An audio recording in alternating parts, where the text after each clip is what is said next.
Hello दोस्तों, आज हम देखेंगे लोक प्रशासन के विषय में निबंध कैसे लिखा जाता है। तो देखेंगे लोक प्रशासन का महत्व। सबसे पहले देखेंगे लोक प्रशासन का महत्व। आधुनिक युग में लोक प्रशासन का महत्व इतना अधिक बढ़ गया है कि इसके बिना सरकार संज्ञाहीन सी लगती है। ऐसा प्रतीत होता है कि सरकार में कोई प्राण ही नहीं।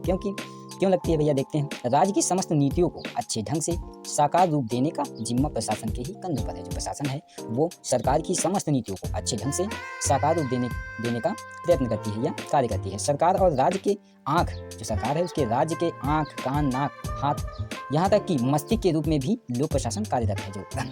जो सरकार रूपी शरीर है उसमें आँख, नाक, कान, यहाँ तक हाथ और हृदय और मस्तिष्क के रूप में ये लोक प्रशासन कार्यरत है। तो देखते हैं सामाजिक की सर्वोच्च प्राथमिकता आवश्यकता के रूप में हेडिंग डालेंगे, लिखेंगे समाज की सर्वोच्च प्राथमिकता आवश्यकता के रूप में लोक प्रशासन। तो देखते हैं आज लोक प्रशासन सभ्य समाज की सर्वोच्च प्राथमिक आवश्यकता के रूप में उभर कर सामने आया है। जो लोक प्रशासन वह समाज की सर्वोच्च प्राथमिक आवश्यकता के रूप में उभर कर सामने आया। वह केवल सभ्य जीवन का संरक्षक ही नहीं बल्कि सामाजिक परिवर्तन, सामाजिक न्याय और संशोधन का प्रमुख साधन भी है। जो लोक प्रशासन है यह सामाजिक परिवर्तन, सामाजिक न्याय और संशोधन का भी प्रमुख साधन है। व्यक्ति के जन्म से लेकर, जो लोक प्रशासन है व्यक्ति के जन्म से लेकर मृत्यु के बाद तक जीवन के विभिन्न क्षेत्रों में अपनी सेवाएं प्रदान करता है। यानी कि जब व्यक्ति का जन्म होता है तो जन्म प्रमाण पत्र लोक प्रशासन के ही लोक प्रशासन की मुहर से ही बनता है। मृत्यु प्रमाण पत्र भी लोक प्रशासन के ही अंडर में आता है। तो व्यक्ति के जन्म से लेकर मृत्यु के बाद तक जीवन के विभिन्न क्षेत्रों में अपनी सेवाएं प्रदान करता है। वास्तव में लोक प्रशासन आज प्रशासन के युग में आधुनिक सभ्यता का हृदय है और प्रत्येक प्रकार की शासन व्यवस्था का प्राणवायु है। यदि लोक प्रशासन न हो तो वह जीवित ही नहीं रहेगा। तो आइए आगे देखते हैं दूसरी हेडिंग। आइए हम देखते हैं लोक प्रशासन की दूसरी हेडिंग, जन कल्याणकारी राज्य और प्रशासकीय राज्य के रूप में।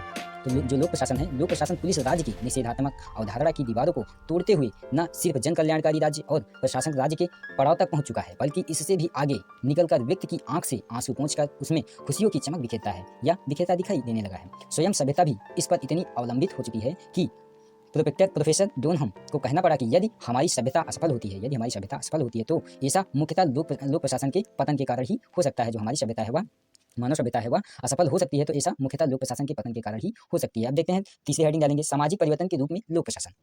तो देखेंगे वास्तव में प्रशासन सामाजिक परिवर्तन को दिशा प्रदान करता है। जो लोक प्रशासन है वह सामाजिक परिवर्तन को दिशा प्रदान करता है। बेरोजगारी, निर्धनता, बाल श्रम, कुरीतियां, दहेज, मृत्युभोज, सामाजिक असमानता, आर्थिक विषमता, कानून तोड़ना, निरक्षरता, छुआछूत, बीमारी, महामारी, नशाखोरी, आंतरिक विद्रोह, क्लेश व बाहरी आक्रमण सभी लोक प्रशासन की अक्षमता का ही परिणाम है। अक्षमता का ही परिणाम है। अर्थात लोक प्रशासन को शिथिल होते ही उपरोक्त व्याधियां पांव जमा लेती हैं। जब लोक प्रशासन थक जाता है तो ये व्याधियां आ जाती हैं या अपने पांव जमा लेती हैं। अतः प्रशासन को चौकन्ना और प्रशासकों को दक्ष, योग्य, अनुभवी, निष्ठावान, ईमानदार और कर्तव्यनिष्ठ होना निरंतर आवश्यक है, जिससे हमारी मानवता और सफल हो सकेगी। हेडिंग नंबर 3 देखेंगे, लोक प्रशासन है वो उपकर के रूप में कैसे कार्य करता है। तो देखते हैं लोक प्रशासन आधुनिक युग में अनेक प्रकार से और अनेक रूपों में मानव सेवा एवं उनके कल्याण के लिए प्राणपण से जुटा है। यह प्रशासन उपकरण के रूप में व्यक्ति के राजनैतिक, सामाजिक, धार्मिक, सांस्कृतिक, शैक्षणिक एवं व्यक्तिगत समस्याओं को दूर करने के लिए तत्पर है। यह हमारी सभ्यता एवं संस्कृति का रक्षक भी है। प्रत्येक राष्ट्र की सांस्कृतिक विविधता तथा विरासत संरक्षण की जिम्मेदारी प्रशासन को ही है। यह एक हथियार के रूप में कार्य करता है जिससे हम अपनी शैक्षणिक व्यक्तिगत समस्याओं को दूर करते हैं और यह हमारी संस्कृति की भी रक्षा करता है। देखते हैं आगे, विकास एवं परिवर्तन के रूप में लोक प्रशासन। विकास एवं परिवर्तन के रूप में यह अग्रदूत की भूमिका निभाता है। जो विकास एवं परिवर्तन के रूप में यह सबसे पहली भूमिका निभाता है। साथ ही सामाजिक परिवर्तन का परोपकार भी बन गया है। लोक प्रशासन ही आंतरिक एवं बाह्य सुरक्षा प्रदान करता है या हथियार के रूप में कार्य करता है। तो यह आंतरिक एवं बाह्य सुरक्षा प्रदान करता है और बाहरी आक्रमणों से निपटने और राहत का कार्य करता है तथा पर्यावरण प्रदूषण को रोकने, मानव स्वास्थ्य को स्वस्थ रखने की महती जिम्मेदारी भी लोक प्रशासन के कंधों पर है। लोक प्रशासन इतना महत्वपूर्ण है, इसका महत्व मानव जीवन में इतना महत्वपूर्ण है, इसलिए यह निबंध आपको हमने लिखाया है। जब आप सारा निबंध लिख लोगे तो आप डालोगे निष्कर्ष में आप क्या लिखोगे, यह कहा जा सकता है कि लोक प्रशासन प्रत्येक युग और प्रत्येक सरकार के साथ साथ समाज की प्रथम आवश्यकता के रूप में विद्यमान रहा है और भविष्य में भी रहेगा। यह मानव समाज और उसकी सभ्यता का संरक्षक ही नहीं बल्कि सामाजिक व्यवस्था में स्थिरता लाकर सामाजिक प्रगति के लिए आधारभूमि तैयार करने वाला यंत्र भी है।